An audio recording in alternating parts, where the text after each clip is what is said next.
Welcome, folks. Sorry for the delay there. Good afternoon.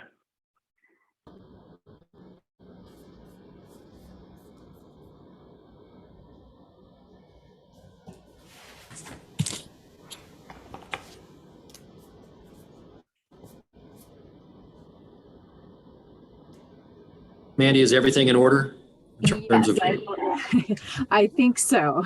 Right. I'll hold a Rosie at the last minute there.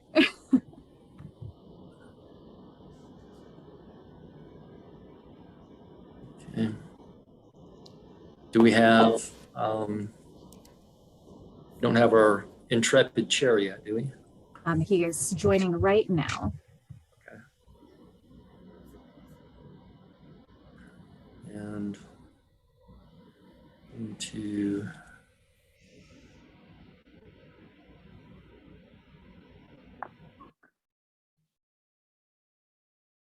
we have Rick and Jeff, Brendan, and Jason.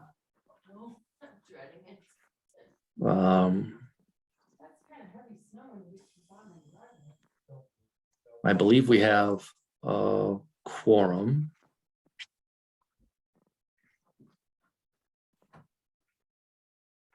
At 5 out of 8, is that right? 5 out of 8 or 5 out of 9, either one.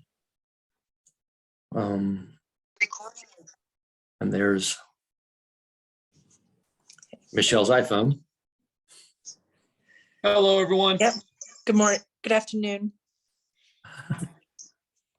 Good afternoon, Hey, Mr. Chair. We have a quorum.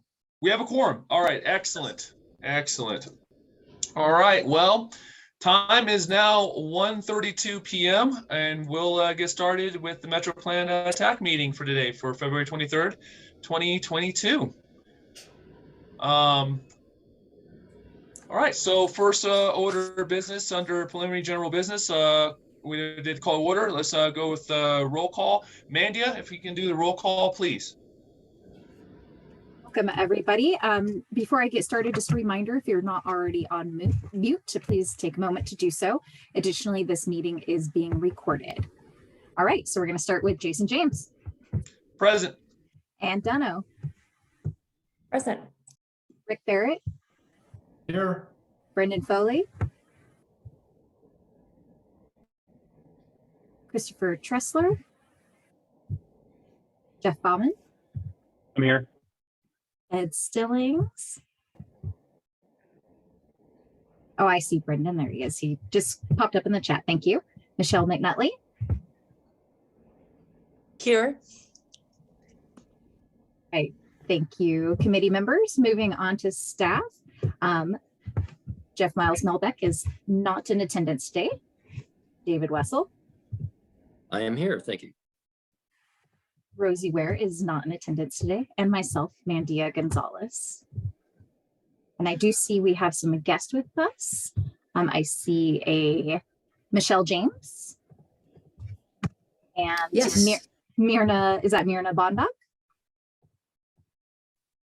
Yes, hi. I believe that is everyone. Thank you. Thank you, Mandy. I appreciate it. And before we move on to the other items under our general business, just want to make a quick announcement for the TAC. So Myrna Bondock, who's on the call right now, she's a regional planner for MPD. She will be eventually taking over for me as the MPD representative for the MetroPlan region.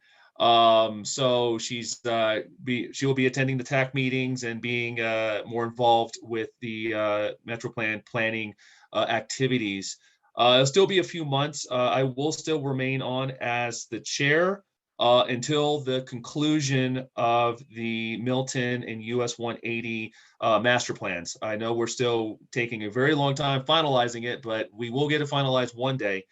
So once that's finalized and once the final presentations have concluded, because I know we will be doing final presentations to the TAC, to the MetroPlan Executive Board, to the Flagstaff City Council, and to the Coconino county supervisors. Once that has concluded, then I will fully transition the chair to Myrna for the remainder of this for this year. So that's the plan moving forward. But it's still, like I said, it'll take a few months before we get to that point. So I just want to let everyone know that, and just to be transparent with that. So thank you for listening to my comment on that. So with that said, let's move on to item C, public comment. Mandia, Dave, was there any public comments that we have to address at this time? None that we've received, Mr. Chair. We do have Michelle James here for the public, and if she would like to comment on something not on the agenda, she's certainly welcome to do so. Hi, this is Michelle James. I'm just here to listen to what you guys are up to and learn a bit more about your planning process. Thanks. Okay, thank you. Oh, Michelle James, my sister is on the call. Awesome. Good to see you, Michelle. Love the last name. All right. So next item, going to item D, approval of the minutes for January the 26th, 2022. Were there any comments, any questions, or any revisions to the meeting minutes from January 26th? Going once, going twice. All right, well, looking for a motion to approve the meeting minutes dated January 26, 2022, as is.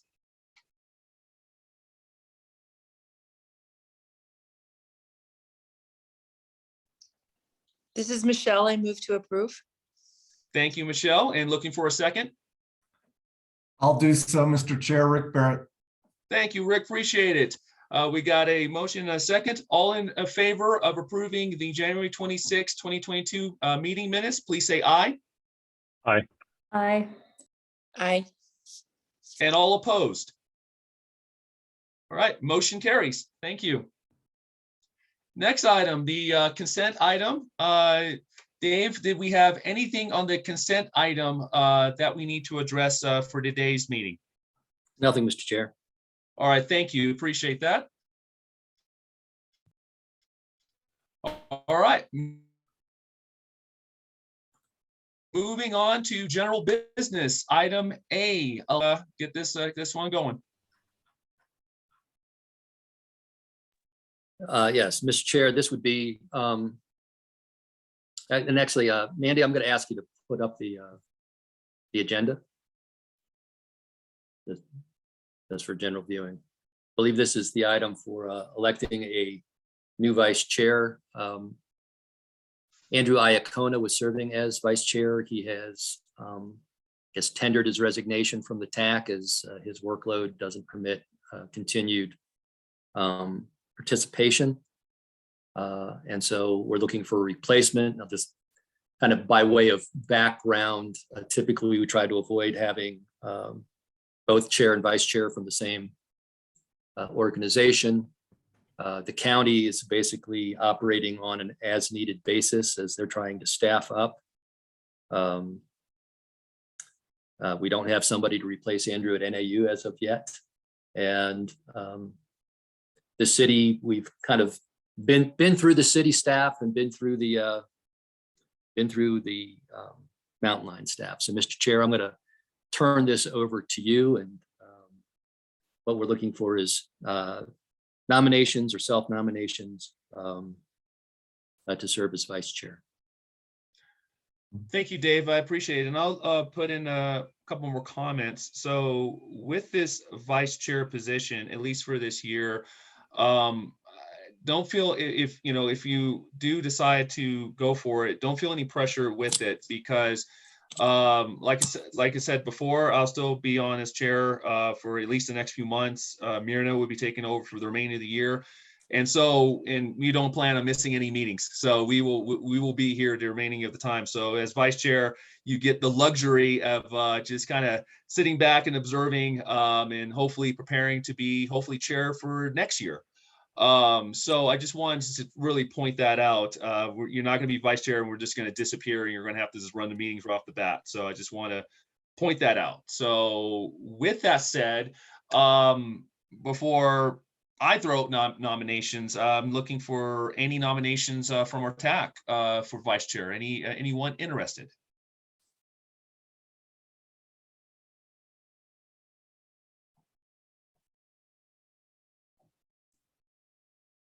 Mr. I'll Chair. go. Okay. Oh, go ahead. Oh, Go ahead, Ann. Jason, thanks. This is Anne with Mountain Line. If there's no other volunteers, I would volunteer to be vice chair. I think it's been a couple years since I've been chair, but it all blends together. All right. That sounds great. We have one nomination for Ann. Any other nominations or anyone want to put their name in the hat for vice chair? This is Michelle. I would definitely throw my name out there, but like Ann, I mean, it's if there's no other volunteers. So I think I'm the city staff that has not served yet. So happy to do it this year or wait out until next year. Excellent, excellent. And my comment on that, and that's great, is that I know that Ann has served before many times. And really appreciate that. But I know with Michelle, she's never served as a vice chair before. So unless there's any objective, like I said, I love to give Michelle a chance. If that's all right with you, Ann, I want to make sure. Just what I was going to suggest when I heard Michelle pitching her name, and I think that's great.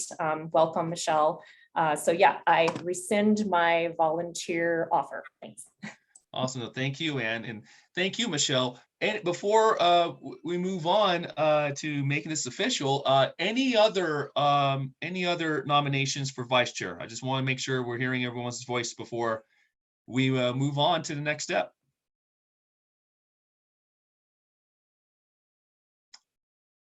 Okay, excellent, excellent. So Dave, at this point, just make sure that I'm not skipping any steps or anything, but we have a nomination for Michelle, as the vice chair.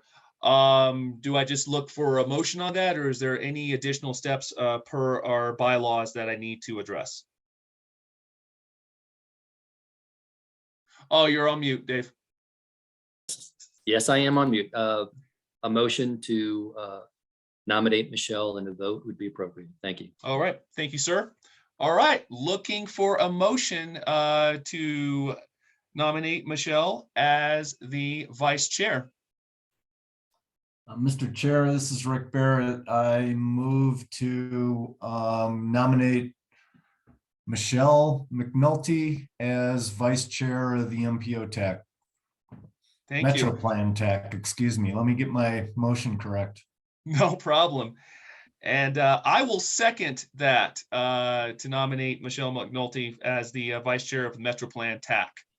So all in favor of nominating Michelle McNulty as the new vice chair of the MetroPlan TAC, please say aye.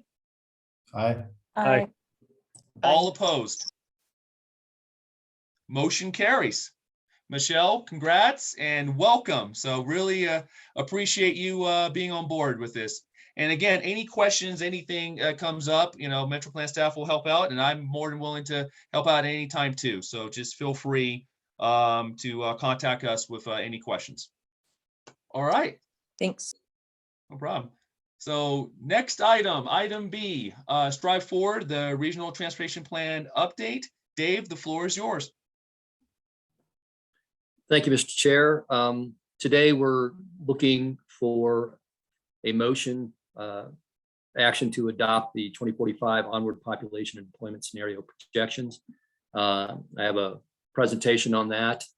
We can pause to take action, and then I want to update you on the public outreach efforts. So I'm going to share my screen and a presentation.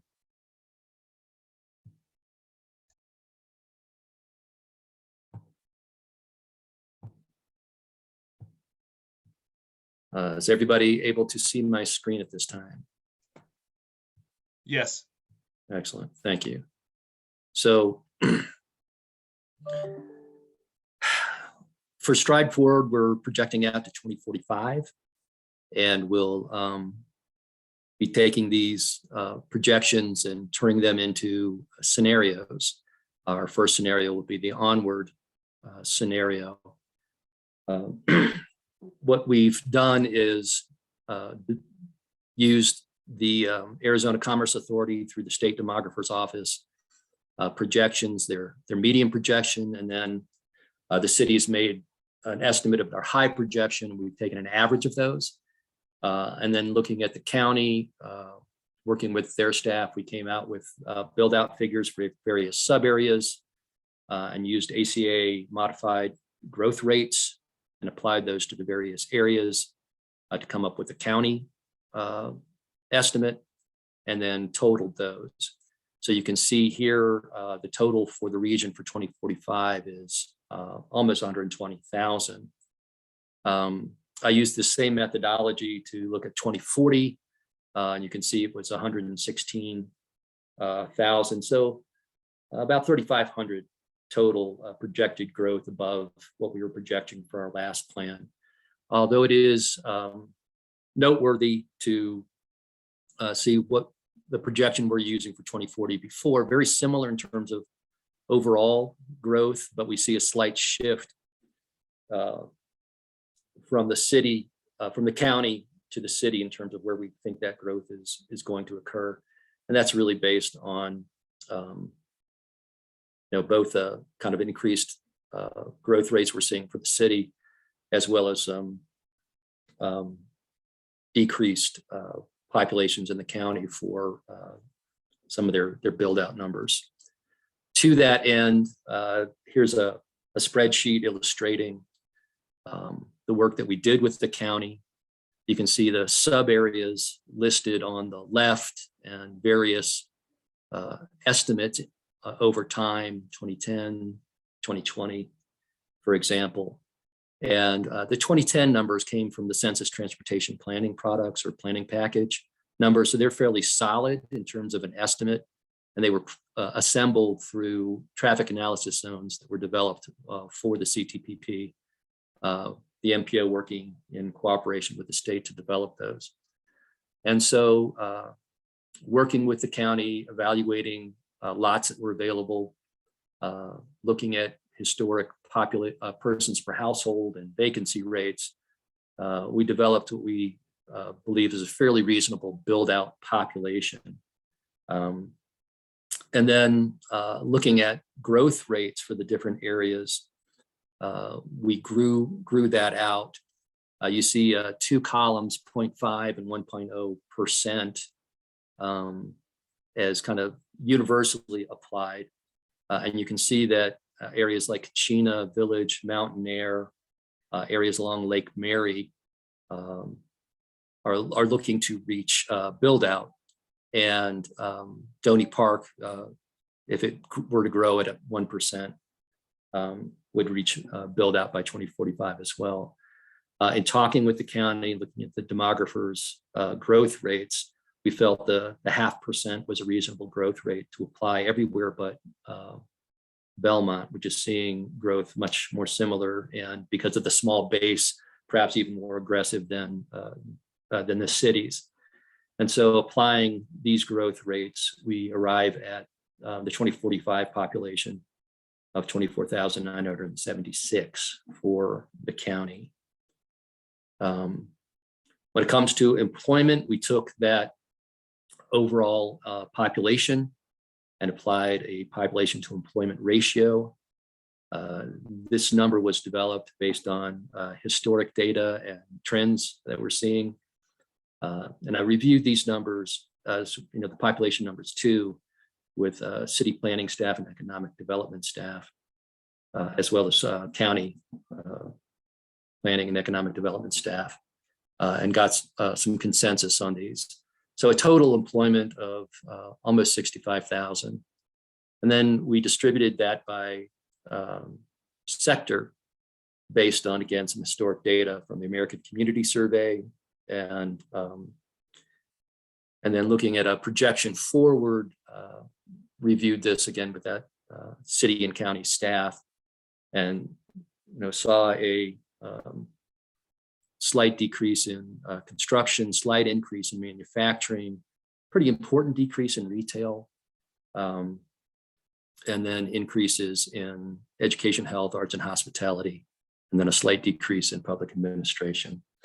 And these are based on trends that we're seeing from ACS data, as well as some of the development prospects that are emerging in the field. So you can see how this is distributed across the sectors. I included this slide just as kind of a reminder. We're still looking at a build out population of roughly 150,000. You can see where we are today with where we expect to be at 2045. And so about 30,000 growth to that build out figure, and growing at 5% or 7% will hit build out at roughly 2091 or 2078. That 2091 figure is a figure that we've have presented in the past, and where this 150,000 figure came from, it was really built almost 10 years ago for the current regional plan, and is based on kind of a scrape off exercise of zoning and a scrape off exercise of the regional plan at the time, using a kind of a low and high density ranges.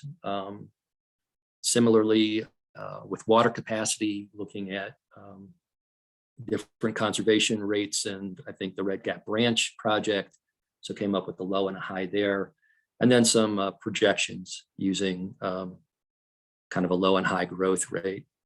The 150,000 figure is roughly the average there between the low and the high that we came up with, but slightly below average. And I'll admit that that is somewhat of a political decision to go at slightly below average. And even with that, for those of you who were around at the time, the idea that we would eventually be 150,000 as a region caught a lot of feedback or pushback from the public at the time. But this is where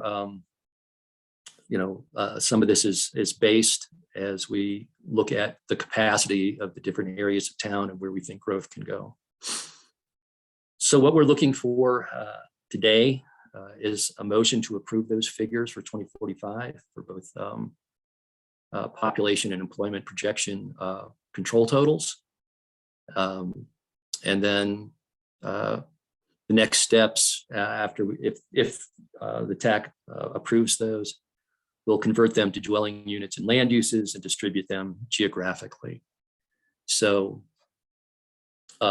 with that, Mr. Chair, I'll turn it back to you to see if we can get approval for this. And afterwards, I'll update the TAC on the public involvement process. Mr. Chair. Excellent. Thank you, Dave. Really appreciate it. So any questions, any comments from the TAC in regards to the population and employment scenario projections?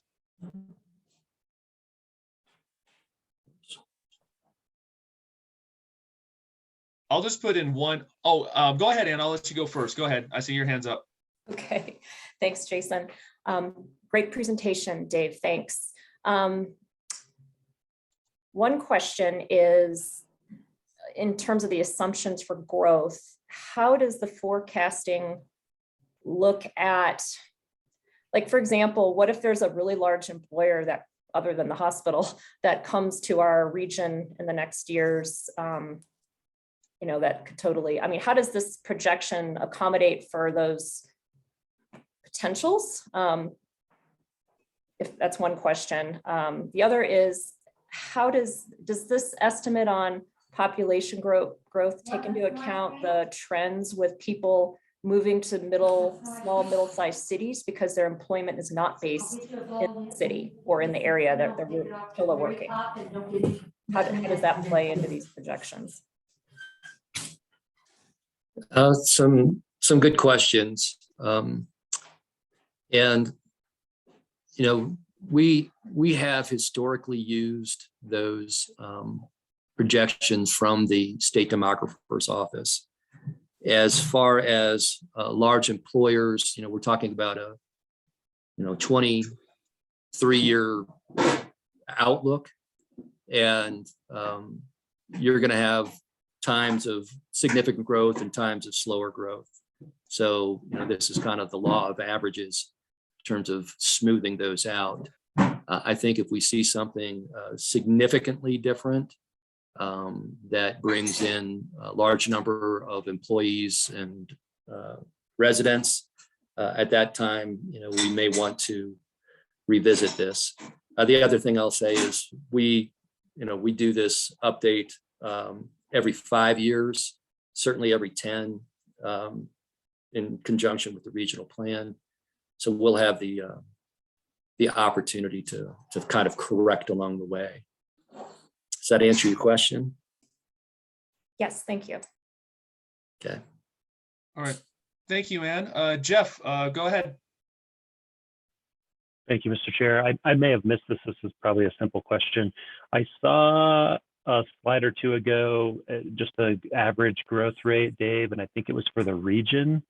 So it was combined county and city, like a 0.5% or 0.7% were the high and low. What was the breakout for the city portion of the region? I'm not sure I saw that, and maybe I missed it. Yeah, and you did miss it because I didn't present it. So what you saw here was, for the county, this kind of 5% growth rate, and then 1.25% for Belmont. And then the other thing you saw was this build out. So this is post 2045, looking at 0.5% or 0.7% going forward. As far as the city is concerned, it's averaging here recently, if I recall right, under 2%. It's had a couple of kind of banner years in over the last 10, but averaging generally under 2%. And then the projections going forward are declining over time. So I think we're going to be, closer to that 0.7 to 1% growth, kind of on average out to 2045. Okay, and thank you. And is that just a typical way a city approaches build out as you slow down, or is that something specific to Flagstaff? Now I'm just curious. Yeah, that's a great point. And I think part of it is just, looking at percentages. As the population grows, you may be getting 1,000 people every year, but that 1,000 people represents a smaller percentage going forward. So it is compounding. You see still see important numbers, but just as a percentage, they go down. Sure. Okay. Thanks. I'll stop there. Interesting stuff. Mm-hmm. Excellent. No, thank you. And I'll just have this one, just some comments, not really a question, just a comment. When I saw the numbers for the retail and sales, it was going down from 12% to 9%. And I know that's really across the board throughout the country, just because of the availability of things online versus going to brick and mortar places to get goods. So I'll be interested to see in the next update of this how that number changes. And it wouldn't surprise me if that went from 9% to like 8 or 7 here in the future. So, but just more of a comment, a trend I've been seeing throughout similar studies throughout the country. So, Ann, did you have any additional question? I see your virtual hand still up. Oh, well, that's good timing, because actually I did think of a question during the discussion. So Dave, so my understanding of this request today is you're asking for tax concurrence on these numbers because it's going to inform your scenario building for the onward versus forward scenarios. Am I understanding how this is going to get used in that process? So That's correct. So I guess I don't, not the sensitivity, like, for example, if we're saying it's 150,000 build out in this, it's the punchline and some of these key numbers you're seeing here. I mean, let's say, I don't know what level of sensitivity is built in that it could potentially change some of the outcomes of the scenarios for the transportation system recommendation. So maybe you could just talk a little bit about that relationship of what goes in here and will pop out with the scenarios. Are you talking about the sensitivity of the build out number, 150,000? Yeah, right. Like, for Yeah. example, if we're under, like, to me, it actually doesn't sound that much. I don't know, considering other areas of growth in Arizona. And I guess also this here's another secondary question. Does this assume no land use trades? For example, private land is still maxed out for development per some zoning level, and it's not assuming land swaps and things of that nature, right, to accommodate when you say a build out. So I'm just wondering how the land, the expectations on where those 150,000, is that assuming right now in the current zoned landscape that we are in now versus other scenarios where, you know, there's land swaps or to increase the buildable land? How does that? So those are fair questions, and that build out assumption does have implications. So one implication is the ultimate capacity for given traffic analysis zones where we distribute growth to. If we had a higher build out population, we would probably be looking at higher capacities in some zones. So we could potentially increase densities in some zones that we might not otherwise with the lower number. As far as land trades are concerned, we don't assume any land trades taking place. And, we do have some state lands. There's not too many left, but I think some state lands within the urban growth boundary that are projected for growth. But some of those, like those on Observatory Mesa, have already been taken out of play, so to speak. So, yes, so I hope that answers your question.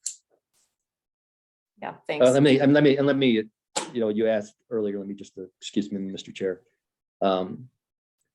So we do have two scenarios. This is, onward. We'll be using these same control totals for upward. I was thinking I'd be able to get to the geographic distribution today, but I was not able to for the onward scenario. In upward, we will not take, current land use plan limitations into effect. So we can look at a variety of areas for increasing population or density, a wider variety than we are now.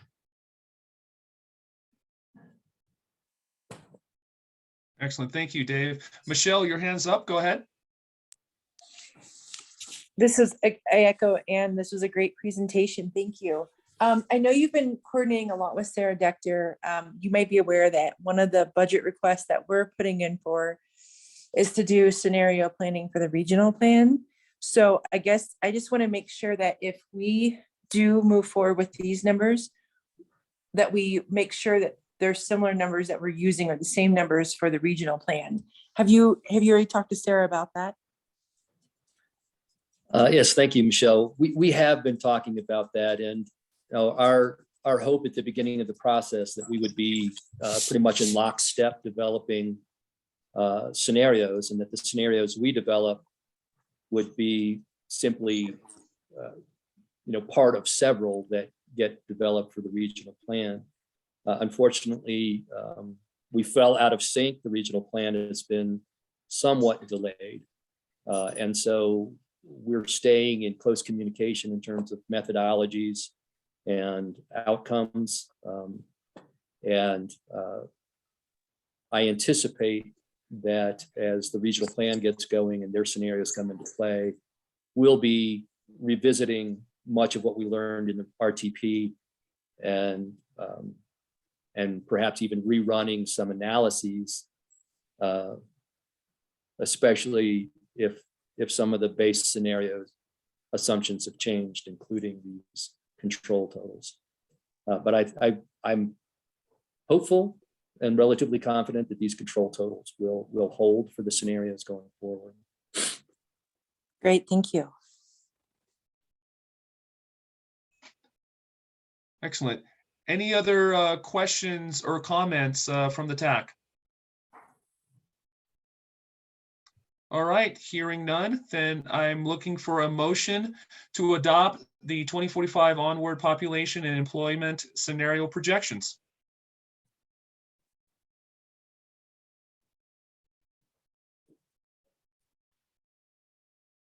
I move to approve the 2045 population and projection control totals.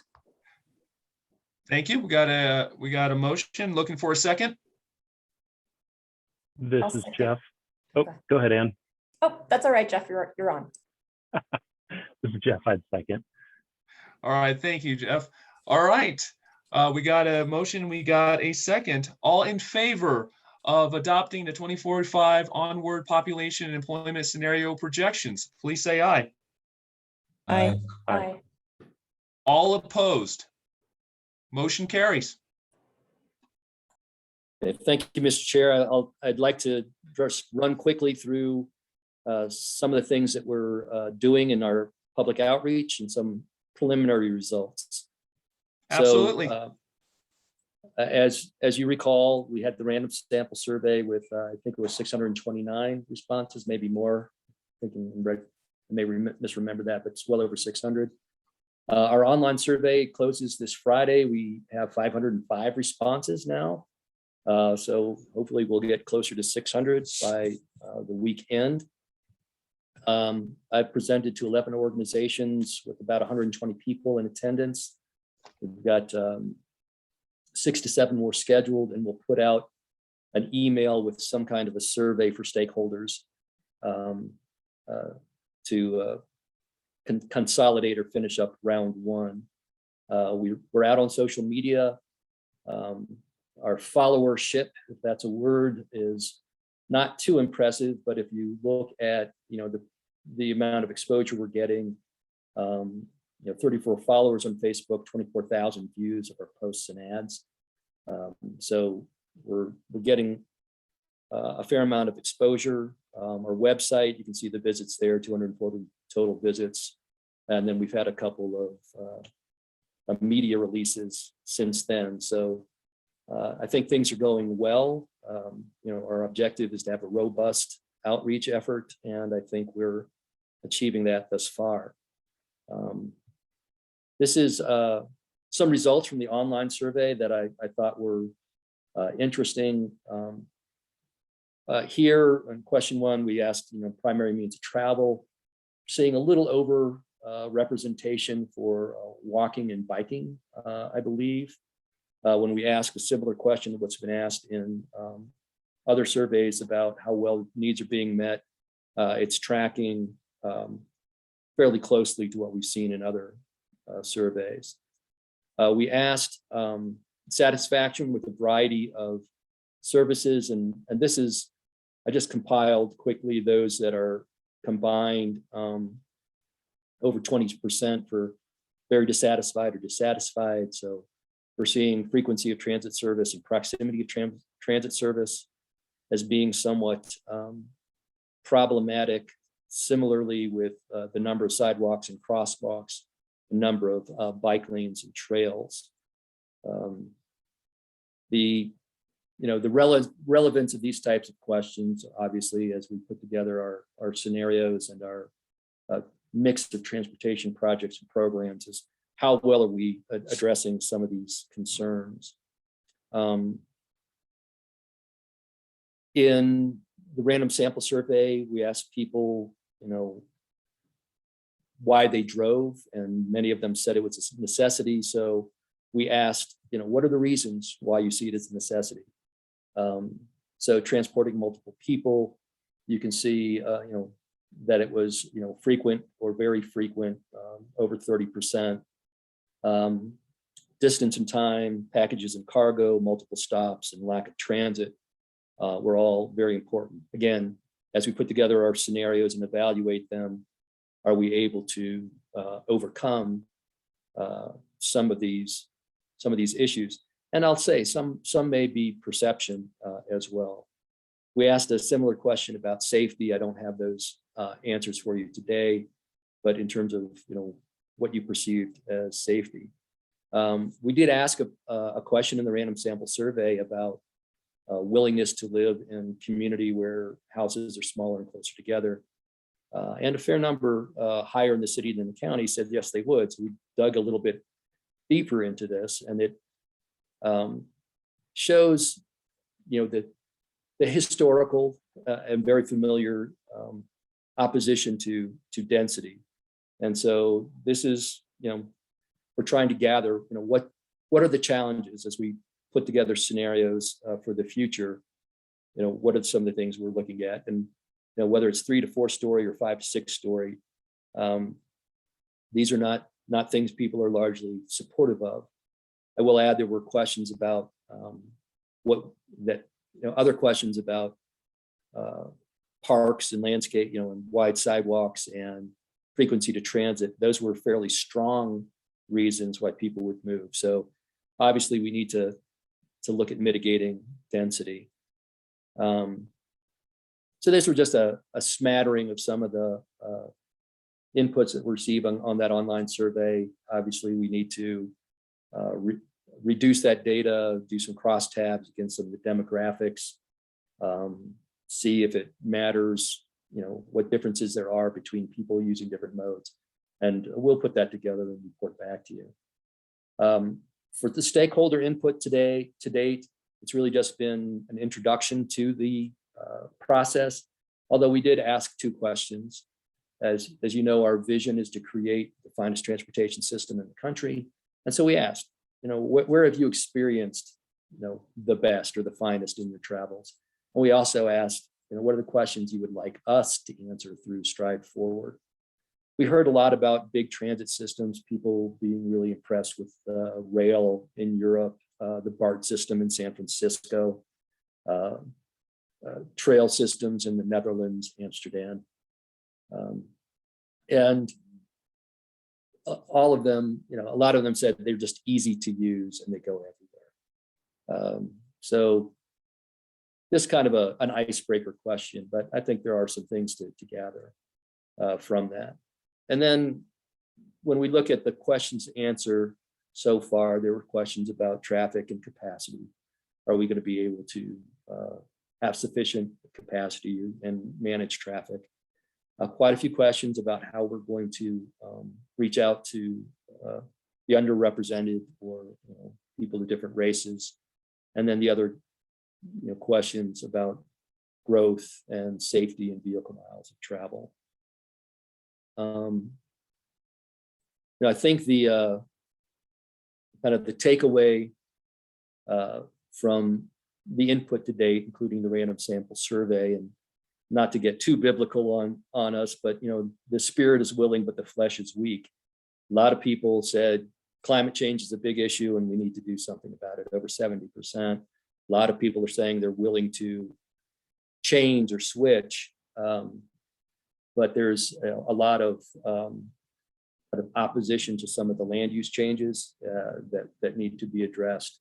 And I think a fair amount of those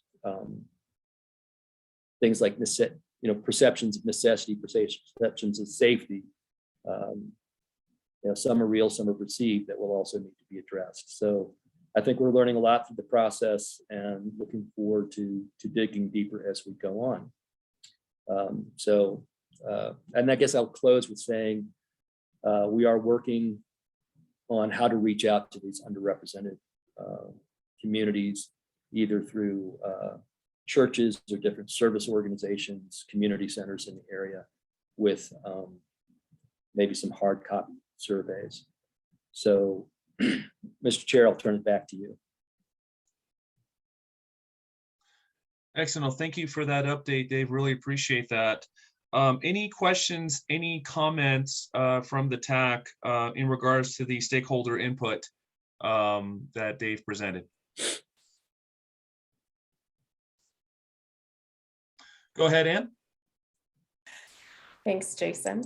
Thanks for the recap, Dave. And I think I definitely echo your kind of collective review of the challenges of human behavior with seeing a big vision and wanting to get behind it, but then the actual doing, as you said, and the sacrifice or whatever, the trade-offs that are involved for some of those, to reach some of those goals are hard to achieve. And I don't think Flagstaff is unique with that challenge. So I guess, you know, one thing I appreciate about what you're doing with this RTP, and I do think it is something that is a hard document for people, lay people that are outside of the transportation world to understand the meaning of this document for our community and how it is used by policy and decision makers and funding and all of that in the future. It is hard for people to kind of engage so I think the questions you asked the community were really spot on, but it'll be interesting to see how that can translate to recommended policies and some of the takeaways that people will understand from this plan and how it relates to growth long-term in our community. I guess my other kind of just comment was the policy aspect that you are working on. That's one of your tasks under the RTP. I think that middle ground policy work that you're endeavoring to do with the toolbox with the city and some of the how that I know many of our agencies have had challenges to implement big projects. It's sort of the, that's the effort of the work to get things done, where we've, kind of run up against some challenges with technical policies and or other policies within our agencies to implement projects. I think that other effort that you're working on is going to be really helpful with that. Sort of those middle policies that go between the high level and sort of the technical. I think that's really going to be helpful to this overall planning process. So thanks. That's all I have to say. Mr. Chair, if I could respond briefly. Absolutely. Yeah, and thank you for bringing that up. Just a brief update. Discussed with the consultants and sustainability yesterday, the scope of that project. Some clarification was needed. I think we arrived at that, and we'll hopefully be getting a quote for that change order that'll develop what we're now calling the sustainable transportation toolbox, and get that done shortly. So we are making movement on that. So thanks for bringing it up. Excellent. Thank you. Before we move on to the next agenda item, was there any other further comments in regards to the stakeholder input? And hearing none, we'll move on then to item C, Coordinated Public Transit Human Services Transportation Plan. Dave, the floor is yours. Thank you, Mr. Chair. This Coordinated Public Transit Human Services Transportation Plan, kind of shorthand for that is the coordinated plan. And this is really a plan to address service to the elderly and disabled.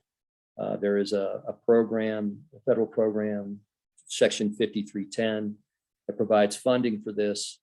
The funding requires such a plan.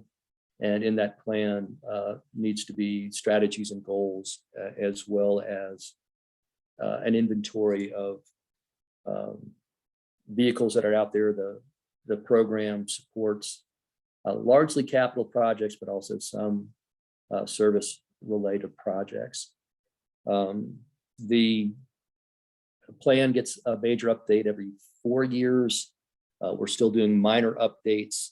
And so what that includes is really just updates to demographics if they're available, updates to the list of vehicles and the liens against those vehicles.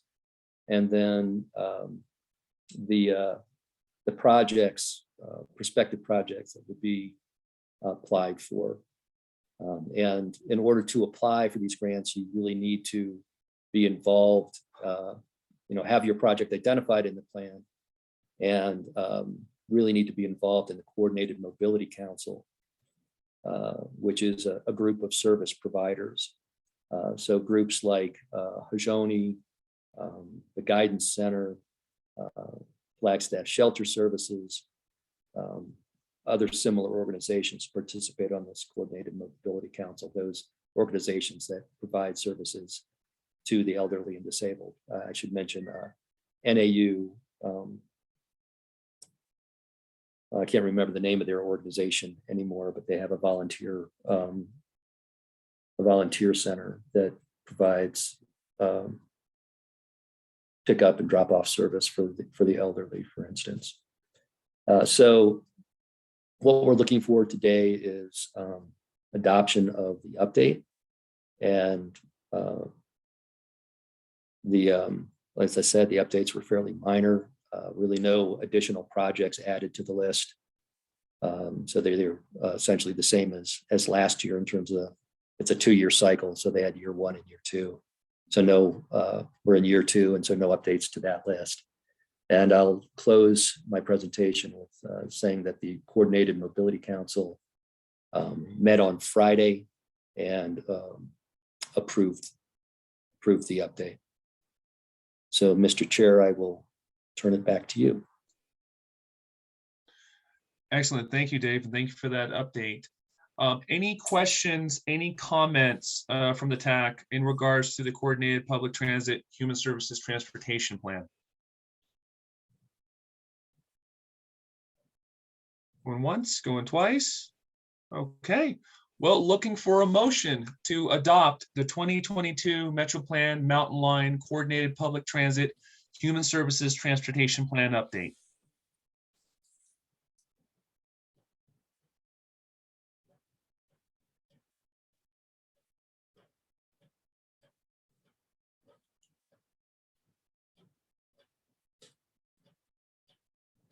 Mr. Chair, this is Anne. I will Go make ahead. a motion to approve the plan. Thank you, Ann. Appreciate it. And I will put in a second on that motion. So we have a motion and a second. All in favor of adopting the Coordinated Public Transit Human Services Transportation Plan for 2022, please say aye. Aye. Aye. Aye. And all opposed? Motion carries. Thank you. Mr. All Chair, right. before we move on, I'd be remiss not to give kudos to Estella Hollander from Mountain Line, who's really done a marvelous job in staffing the Mobility Council and really doing the lion's share of the work on the plan. It's called a joint effort, but Mountain Line is really providing a lot of the mobility management services through Estella's office.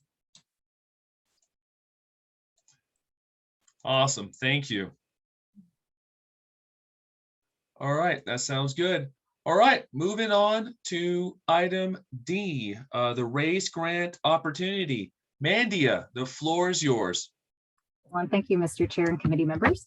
I'm sure many of you are aware of the Rebuilding American Infrastructure with Sustainability and Equity Grant, otherwise known as RAISE. So I'll keep this update brief and just touch on the important elements and updates to this funding opportunity. The NOFO was released on January 28th, and the due date for applications is April 14th, so it's quickly approaching. In total, there are $1.5 billion assigned to this discretionary grant program, and that's a 50% increase from last year. Some specifics on this grant. New for fiscal year 22, there is a minimum and a maximum for project costs. These minimums and max are categorized for urban and rural projects, and rural is considered any population under 200,000. So our region's project minimum would be 1 million and the max would be 25 million. And as a rural area, the federal share may be up to 100% of the project costs. There are a variety of eligible project types that fall under surface transportation capital projects. And there are some of those examples and some resources in the staff report. But new this year, I wanted to bring to your attention that the RAISE grant can be used for airport projects, culvert or stormwater improvements as they relate to aquatic habitats, and planning projects that include planning, preparation, and design. And if you're considering an application, we highly encourage the review and evaluation of the criteria, especially as it relates to climate change, racial equity, and removing the barriers to opportunities. And while these criteria aren't new to this grant, there is updated statutory language that should be carefully reviewed and considered. So with that, we wanted to ask our committee members and our agencies here if there are any projects that you will be pursuing through this RAISE grant, and if so, how best can we support you?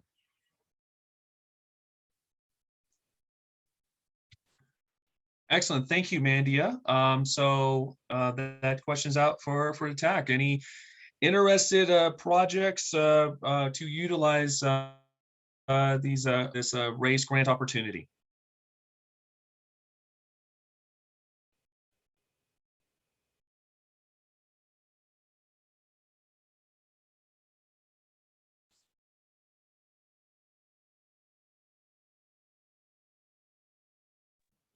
Mr. Chair, if I could ask of the TAC, last year's project was the downtown mile.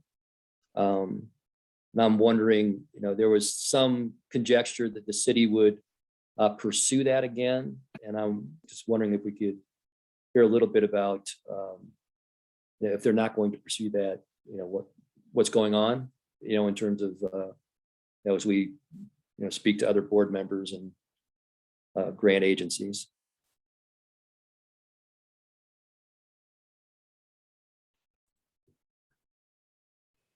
Go ahead, Rick. Thank you, Mr. Chair. I'm turning on my mic and all. Yeah, I don't know, Dave. I know that we're working hard on trying to prepare a conceptual design. Okay. We've been working hard. I mean, we got denied the RAISE grant on the last cycle.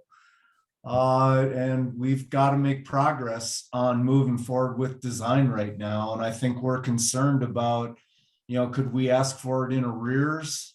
I don't know. This grant stuff is really complicated. It's incredibly staff intensive. We're doing everything we can to advance the downtown mile. I don't know how to better answer that question. Maybe Jeff could help me out. If I may, what I'm hearing is waiting for the grant cycle to play out could put you behind schedule, and you need to address this fairly urgently. Meanwhile, I assume monies are available that are allowing you, including monies from MetroPlan that are allowing you to move forward with the concept designs. Yeah, well, and we're very thankful for the MetroPlan contribution of $490 some odd thousand. We've got 200 from BNSF Railway, 200,000 that is. Yeah, we're scrambling to find the additional money to advance this thing, but we don't have any choice but to continue pushing hard. Yeah, waiting for the grant cycle time is going to kill us right now. Okay, thank you, Rick, and thank you, Mr. Chair. All right, thank So you. I'm hearing crickets when it comes to people pursuing a RAISE grant. So I'm assuming there's going to be no RAISE grant pursuit at this time. And before I get to you, Jeff, did you have anything to add to that? I want to make sure that your voice is heard before I move to Ann. Thanks, Jason. Yeah, don't let me get passed over. No, I'm good. Rick covered it well. We're working hard on these concepts right now. In fact, we met this morning, so we're just in the middle of it. But I don't really have anything to add other than that. We are definitely in the middle of it. Got it. No, thank you. Appreciate that. And go ahead. The floor is yours. Thanks, Jason. Thanks, Rick and Jeff, for the update on the downtown mile efforts. Kudos for working with that big group on developing some concepts. I guess I just wanted to, on behalf of Mountain Line, we are not applying for a RAISE grant. However, if the city does internally make a decision to go for this grant by I believe it's due April 15th of this year. If that is the case and you have a point of contact at the city that's spearheading that effort, please reach out to Kate Morley, our Deputy General Manager, and we would be happy to provide a letter of support.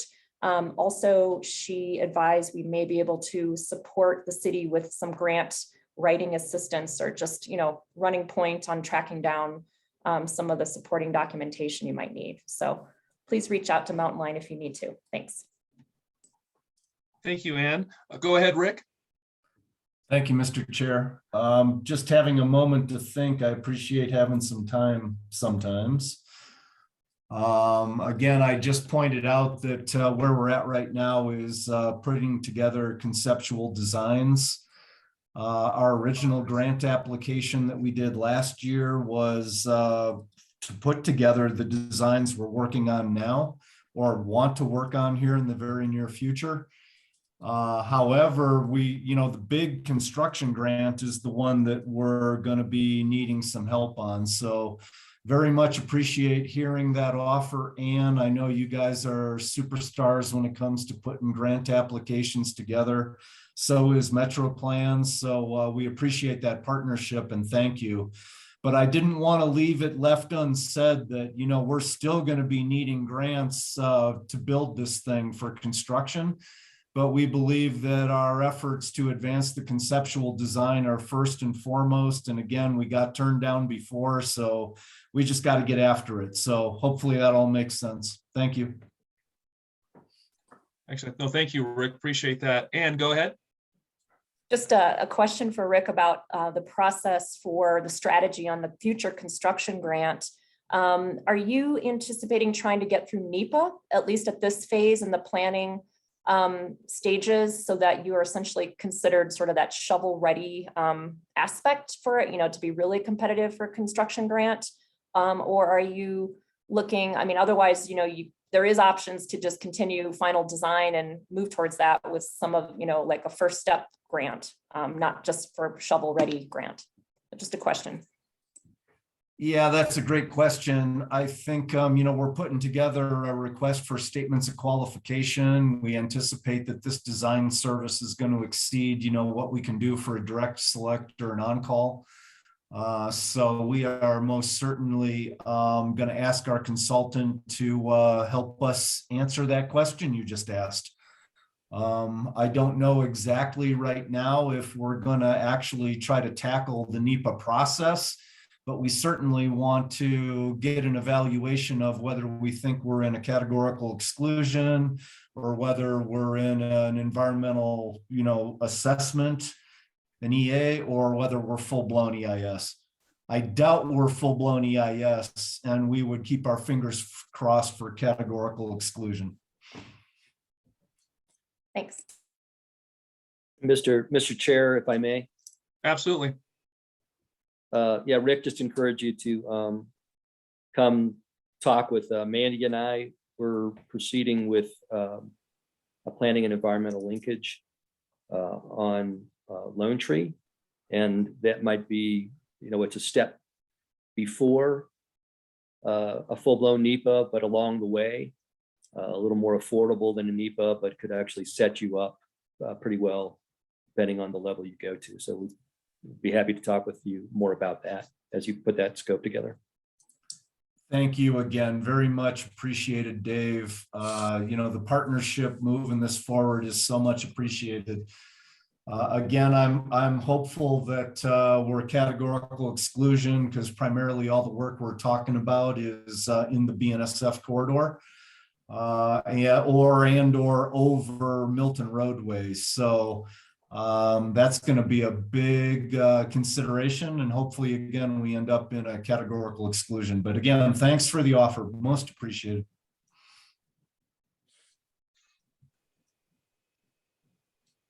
Excellent, thank you. And any other comments or any other potential projects for raise grant opportunity?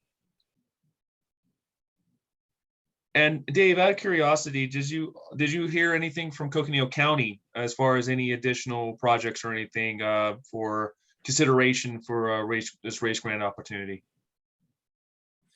I haven't, as I mentioned during the discussion on Vice Chair, county is short-staffed, and so only sending people on a quorum needed basis. I will reach out to Lucinda Andriani and see if they're going to pursue anything.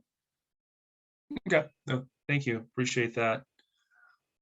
Okay, excellent. So unless there's any further questions or comments in regards to the raise grant opportunity, we'll move on to the next agenda item. And before I do that, again, Mandy, thank you very much for that update. Really appreciate it. Thank you, Mr. Chair. So moving on then to item E, the Executive Board Agenda Review. I will turn it over to you, Dave, for this item. Thank you, Mr. Chair. The board agenda is going to look very similar to what we just went through with the TAC. Obviously, a little more update. We'll have a few more things under our belt for public involvement, but not many. And then there'll be some federal funding and state funding updates, and I'll discuss those briefly under items from staff. Okay, sounds good. Well, since you're going to discuss those items from staff, we'll move on to item F. Go for it, Dave. Excellent. Thank you, Mr. Chair. So just bring everybody's attention. We'll be updating the tip by virtue of the fact that, as you all know, we use our STBG funds for planning and operations. We don't expect to see a lot on the federal front, but we will be looking to our member organizations to submit their capital improvement programs so we can assemble those and make any adjustments as needed. In terms of federal and state funding update, I'll start with the state. You may recall that the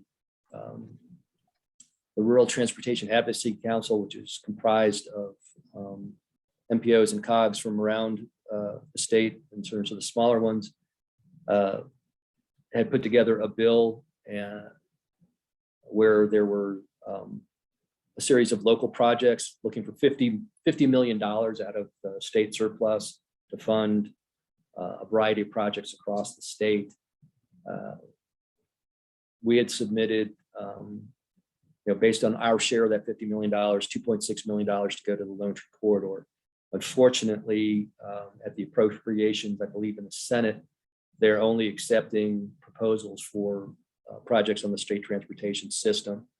So our TAC is scrambling to identify what those projects may be. I believe they took action on that, or will take action on that on Monday. But that $2.6 million is at this point off the table. On the federal side, still waiting to hear breakdown.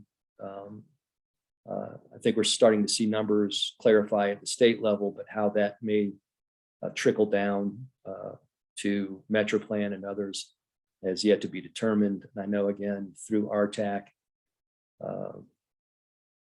there have been conversations with the director at ADOT in terms of how those funds get distributed. For the Sun Transport Solutions Corporation, you recall this is the kind of raised fixed guideway tram system, personal gondola system concept that was presented to the TAC.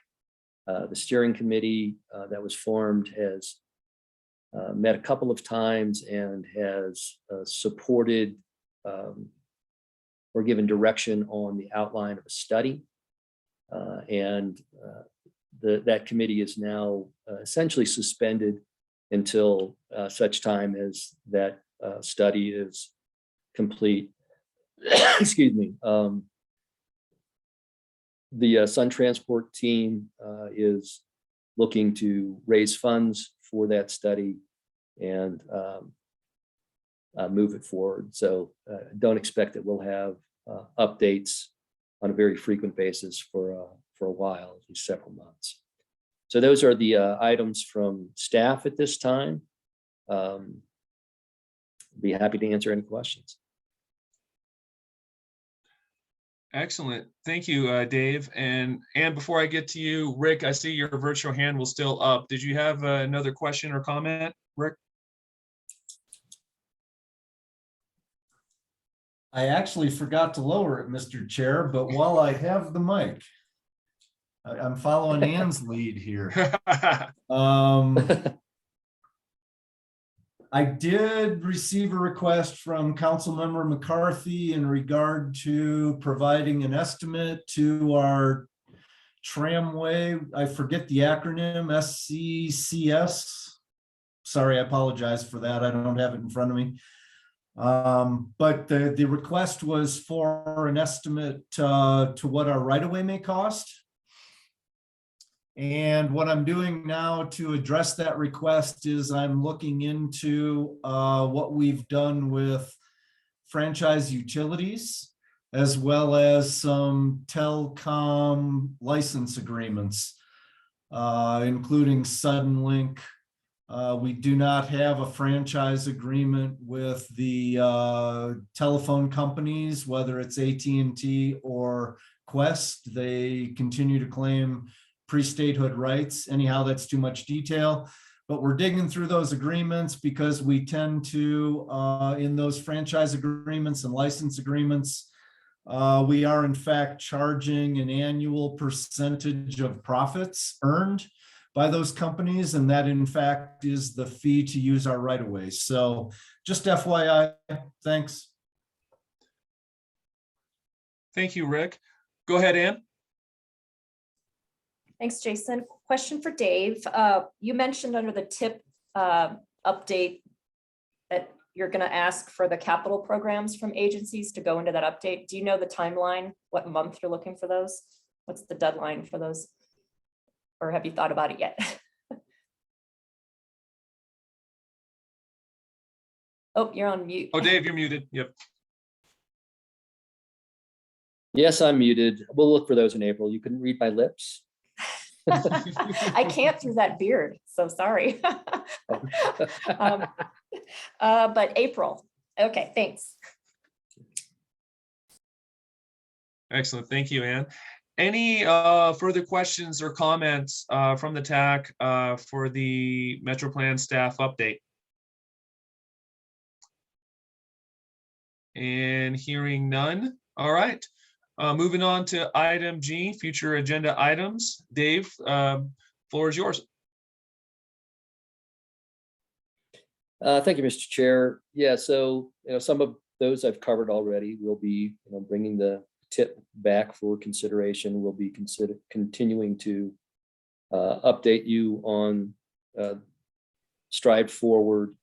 I would expect that next month we will have the projections completed in terms of geographic distribution and perhaps some preliminary estimates in terms of some of the performance metrics.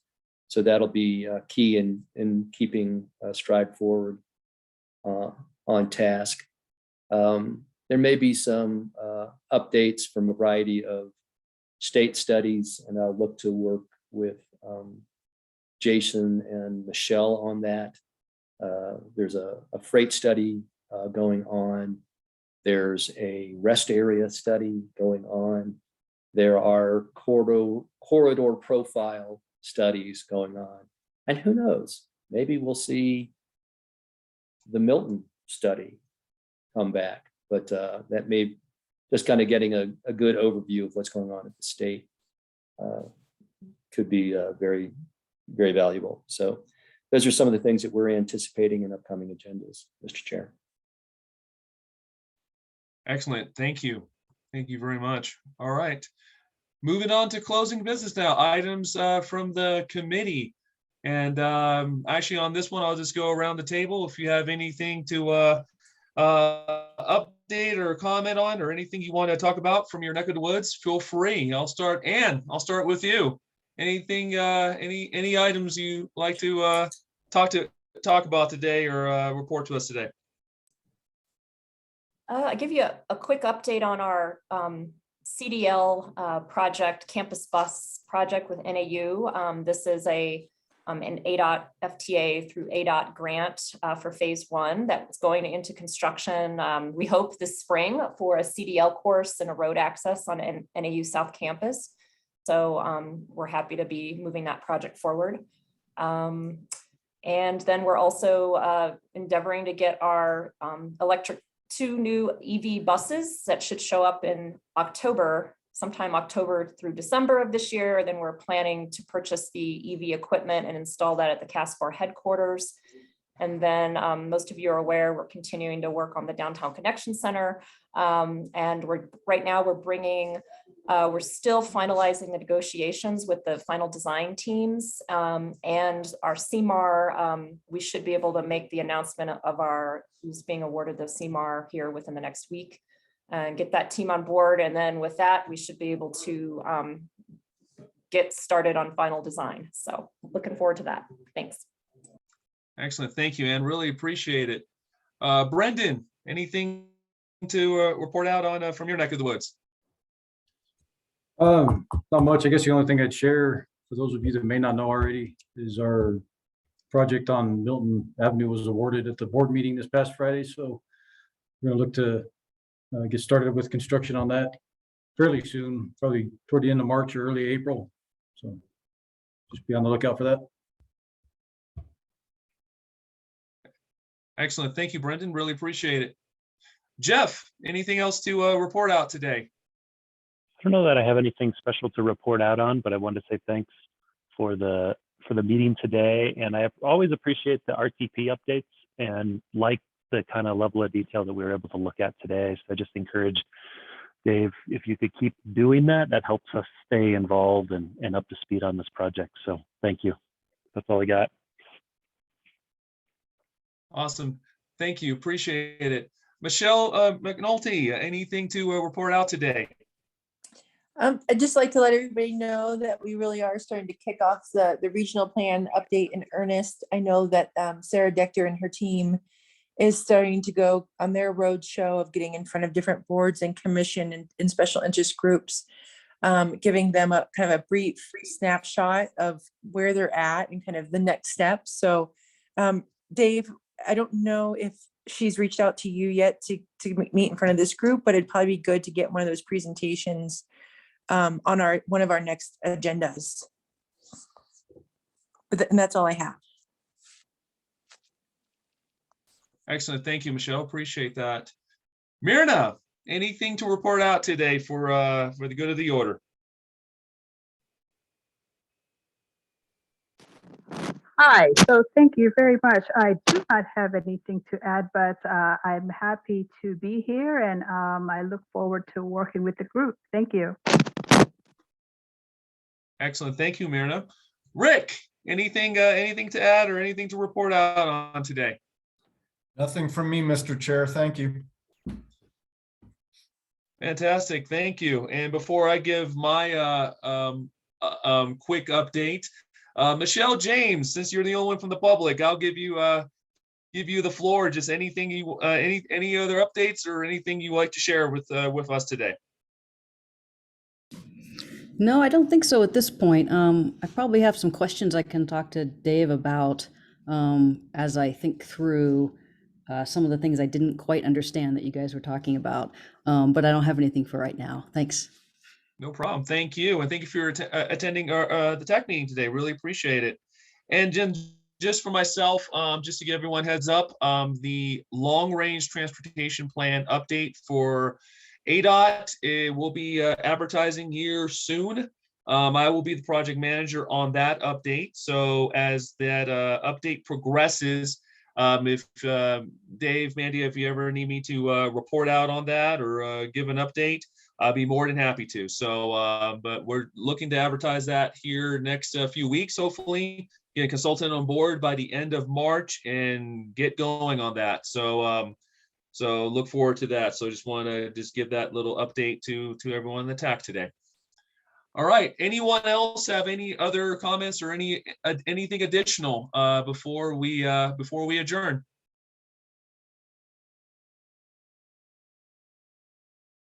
All right. Not hearing anything. The next scheduled TAC meeting will be March 23rd at 1:30 p.m.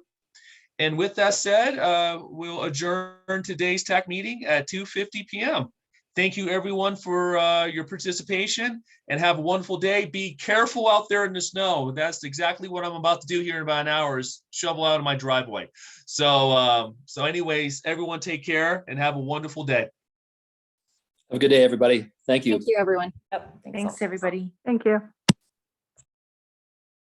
Good afternoon.